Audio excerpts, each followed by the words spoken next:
नितिन, हम्म। वो भाई का फोन आया था। वो कह रहा था कि मम्मी पापा को अब वो और अपने साथ नहीं रख पाएगा, तो मैंने ना उन्हें यहीं बुला लिया और अब से मम्मी पापा हमारे साथ इसी घर में रहेंगे। अरे ऐसे कैसे तुमने बोल दिया उन्हें? वो यहाँ क्यों रहेंगी? अरे घर वाले हैं वो मेरे। अरे तुमने ही तो बोला था तुम्हें बूढ़े लोगों के साथ में नहीं रहना, तभी तो मेरे माँ बाप यहाँ पे नहीं रह रहे ना। मैंने तुम्हें ये कहा था कि मैं तुम्हारे मम्मी पापा के साथ नहीं रह सकती, लेकिन अपने मम्मी पापा के साथ तो रह सकती हूँ ना। अच्छा, तो मतलब ये हुआ कि तुम मेरे मम्मी पापा के साथ नहीं रह सकती पर अपने मम्मी पापा के साथ में रह सकती हो।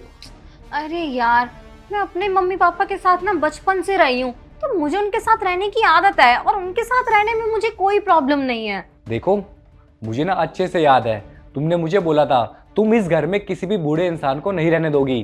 तुम समझते क्यों नहीं हो यार? अरे तो क्या समझना है इसमें? जब तुम मेरे पेरेंट्स के साथ में नहीं रह सकती हो तो मैं तुम्हारे पेरेंट्स के साथ में क्यों रहूं?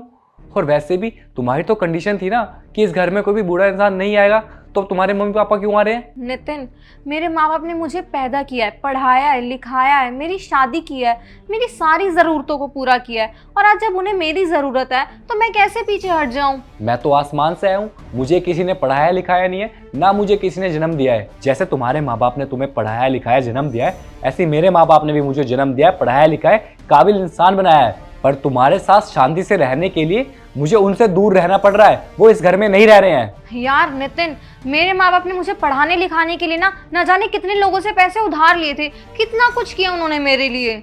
सबके मम्मी पापा सेम चीज करते हैं, तुम्हारे मम्मी पापा ने कुछ अलग नहीं कर दिया। ये उनका फर्ज बनता है तुम्हारी जिम्मेदारी उठाना। अच्छा, और मेरी जिम्मेदारी उसका क्या? देखो, तुम मेरी जिम्मेदारी हो और मैं अपनी जिम्मेदारी को अच्छे से निभा रहा हूँ।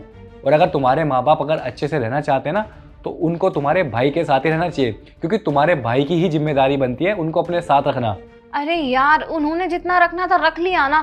तुम्हें पता है भाभी कितना परेशान कर रही है मेरे मम्मी पापा को। अरे तो इसमें मैं क्या करूं?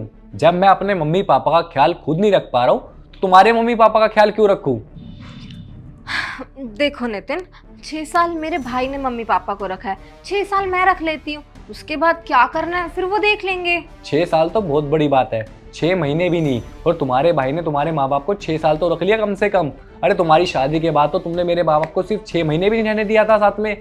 और जब मैं अपने माँ बाप के लिए कुछ नहीं कर पा रहा, तो मैं तुम्हारे माँ बाप के लिए क्यों करूँ? तुम्हें पता है, मुझे अपने मम्मी पापा के साथ रहकर इतनी खुशी मिलती है जितनी तो मुझे तुम्हारे साथ रहकर भी नहीं मिलती है। अच्छा, तो फिर उन्हीं के साथ में रहो ना, मेरे साथ में क्यों रह रहे हो?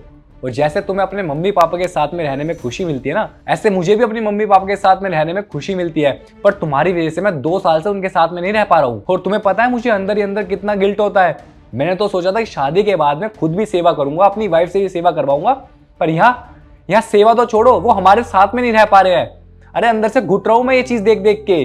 और तो और मेरी खुशी के लिए मेरे माँ बाप भी कुछ नहीं कहते, वो भी इसलिए अलग ही रह रहे हैं ताकि मैं शांति से रह सकूं। और आज जब तुम्हारे मम्मी पापा की बात आई तो तुमने रूल ही चेंज कर दिया। तुम तो कहते थी ना कि तुम्हें बूढ़े लोगों से परेशानी, उनके साथ में नहीं रहना। अच्छा, तुम्हारे लिए रूल कुछ और है, और जब मेरे माँ बाप की बात आई तो रूल कुछ और हो गए। मेरी बात कान खोल कर सुन लो, अगर तुमने मेरी बात नहीं मानी ना तो मैं तुमसे डिवोर्स ले लूंगी, समझे तुम? हाँ तो दे दो ना डिवोर्स। और तुमने तो उस टाइम पे भी ये चीज बोली थी कि जब मैंने तुमसे बोला था कि मेरे माँ बाप हमारे साथ में रहेंगे, तब भी तुमने ये बोला था कि तुम्हें डिवोर्स चाहिए। और जब मैं आज मना करूं कि तुम्हारे माँ बाप हमारे साथ में नहीं रहेंगे, तो तुम भी आज भी डिवोर्स देने की बात कर रहे हो। अरे तुम्हारी जैसी दोगली औरत से तो अच्छा है ना कि मैं अपने माँ बाप के साथ में अच्छे से शांति से रहूंगा। ठीक है, फिर मैं छोड़ रही हूँ तुम्हें। हाँ तो चली जाओ, गेट वहां पर है। देखो नितिन, मैं मजाक नहीं कर रही हूँ। देखो, अगर तुम मजाक भी कर रही होगी ना, तब भी मुझे तुम्हारे साथ में नहीं रहना। जाओ यहाँ से।